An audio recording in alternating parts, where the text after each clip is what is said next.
Kingstream Entertainment. Ruslan. Recently, the legendary, iconic, one of my favorite comedians, Dave Chappelle, kind of gave us a teaser of an interview on Joe Rogan, the largest podcast in the world. Of course, I'm a big fan of Joe Rogan. And it wasn't a full interview. He pulled up towards the end, and they talked about the philosophical implications of COVID and lockdowns. I wanted to talk about this and give you guys some of my thoughts on the conversation. We don't always get to unpack some of these ideas behind them. And so wanted to play you guys some of the clips. Shout outs to Joe Rogan. Dave Chappelle is going back on Joe Rogan. I think he said in the new year, so I'm super duper excited about that. Opinions behind it, and they think, you know what it is like an mRNA vaccine, this new vaccine. It makes your body think that it doesn't introduce actual COVID into your system and you fight it off. It makes your body think that it's COVID, and your body builds the proper proteins to fight it off. Oh, that's interesting. The guy explained it to us yesterday, Nicholas Christakis. Listen, if it works, we should take it. But I know how people get real nervous. Well, I mean, I feel like it's inconclusive because your caveat was, I'd take it if I felt safe about it. Yeah. So, okay, first of all, Joe Rogan says he's taking a vaccine if he felt safe about it. Dave Chappelle's reaction on this is really, really interesting. Check this out. He says it's inconclusive, and he said your caveat is, I take it if I felt safe about it. Well, that's just the thing. Don't you feel like that same way? Well, of course. But so now, you know, for the first time, we're learning how the process of a drug, you know, going through trials. We're learning this literally as a nation. We're all watching this thing take place. And an accelerated version of it. An accelerated version of it. Schools of thought. One school of thought is, it's just going to be what it's going to be, and you got to keep moving. Like, why close anything? And the other school of thought, which I thought was, you know, this is more than just a philosophy. It was a science. Right. Remember, the premise when they locked us up was we have to wait to catch up to our medical infrastructure. Yeah. So we don't overburden our medical infrastructure. We got to suppress the disease till we can build up the infrastructure. And they gave us an early estimate of 2 weeks. The pandemic, the quarantine felt like. 2 more weeks, 3 more weeks. So that's a really interesting thing. So one of the things he points out is, look, this thing was supposed to be a 2-week lockdown. We're going to flatten the curve. They kept coming back around and saying, hey, we're going to wait longer and longer and longer and longer, right? Which is interesting. In terms of vaccine, Joe Rogan is saying, hey, I would take it if it was proven true. Dave Chappelle said, well, that's a big caveat. How do we know if it's true? I'm not taking the vaccine until they run it through a ton of people and we see what it does. Nor do I think the majority of us will have to take it. This whole notion of like, they're going to force a vaccine on you. I don't think it's going to play out like that. What I think is going to happen is they're going to give it to grandma, they're going to give it to grandpa. And then they're going to give it, obviously doctors and nurses, those on the front lines. We'll get some time to see how this plays out. What I think, and I made this prediction, how I think this pandemic is going to come to an end is not necessarily a vaccine, though I think that'll be helpful for the vulnerable.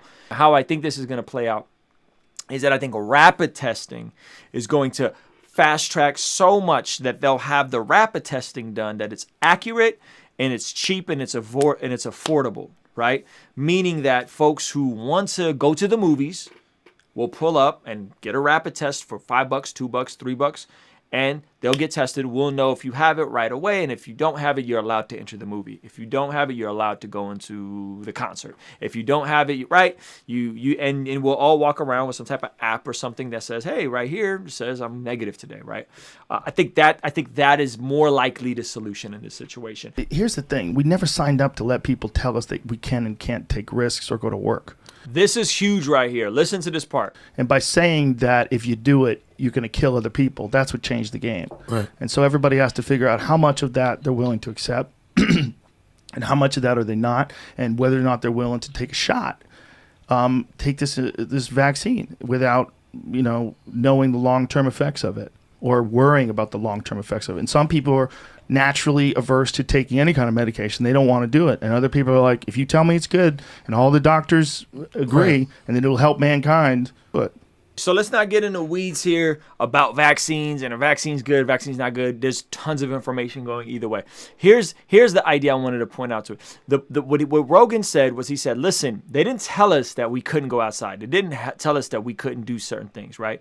So this is an interesting passage, right? Romans 13, and I'm going to share my thoughts on this, right? Romans 13. People use this all the time out of context. And it says, Let everyone be subject to the governing authorities, for there is no authority except that which God has established. The authorities that exist have been established by God. Consequently, whoever rebels against the authority is rebelling against what God has instituted, and those who do so will bring judgment on themselves. For rulers hold no terror for those who do right, but for those who do wrong. Do you want to be free from the fear of one in authority? Then do what is right, and you will be commended. For the one in authority is God's servant for your good. But if you do wrong, be afraid, for rulers do not bear the sword for no reason. They are God's servant, agents of wrath to bring punishment on the wrongdoer. Therefore, it is necessary to submit to the authorities, not only because of possible punishment, but also on the matter of conscience. He goes on to talk about taxes and stuff like that. Here's the hilarious part. People quote that passage when it's convenient for their point of view, when their guy is in office, when their political ideology is being presented, right? How do we process this when something is being said, hey, do or don't do this, right? Do or don't do this. And to Joe Rogan's, we didn't sign up to not go outside, right? We didn't sign up to do all these things, right? It's kind of crazy. So here we are. The whole thing was supposed to be 2 weeks. 9 months later, we're still under lockdown. The frustrating part is you have guys like Governor Newsom in California, right? We're in San Diego, which is a purple tier, and they literally shut everything down. I'll pull up the highlights. They shut everything down except this idea of churches are shut down, gyms are shut down, yet strip clubs are allowed to reopen in California. That's crazy, right? Like, that doesn't make any sense. That doesn't make any sense. How does that work, right? Like, how does that work in this kind of context? The part that's interesting is, what do we do when we have a curfew, when we can't do certain things, right? How do we process that? What do you do when the laws are telling people what to do, while at the same time the governor of California is out at dinner without a mask and is not social distancing? Like, how does that work out, right? Like, how does that work out? Right? When you got Nancy Pelosi telling people they can't go to the salon, yet she's at the salon getting her hair done. Like, the inconsistency, the double standard, right, of some of these guys, right? And Governor Newsom, I signed a petition to get him, to hopefully get him recalled. So the part that's interesting is historically, we want freedom and we want protection. And unfortunately, we will give up our freedoms in exchange for more protection. At least that's what we're being sold. That's what we're being told. Hey, so we're going to lock down and we're going to say that these things are okay. Now, the tough part about this is there are certain laws that aren't about you, meaning that, yes, you have the liberty to speed on the freeway, but if you speed too fast, you're putting other people's lives at risk. If you want to drive a car really fast, you go to the racetrack and you can drive a car at 150 miles an hour or whatever. Is this the same way? Is there precedent that you not wearing a mask or you being out in public, not social distancing, is that the same thing? Are you putting other people's lives at risk? Should you put others before yourself the way the scriptures command them to? I would say yes. The tough part, and by the way, I have no problem with wearing masks and social distancing. The tough part is when the leadership is inconsistent and incongruent. When you have guys like Governor Newsom, who's out at dinner, not social distancing, indoors. I'll show you guys another picture. No mask on. Here's a better shot. Like, how is that okay? Like, how is that okay? And he apologized for it, but no one's wearing masks. Everybody's indoors having $1,000 plates. That's incongruent. That's inconsistent. That's hypocritical.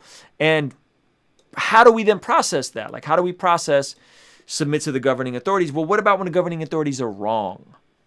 Right? What about when the government authorities are wrong? What about when the lockdown, when the cost of the lockdown on human life and life of despairs is worse, was worse for everybody when you factor everything in, and you still got the leaders doing whatever they want? That's a very tough place to be. That's a very, very tough place to be as a person that just wants to do right, let alone somebody that's calling themselves a believer and a follower of Jesus. Whatever it was, that was very difficult.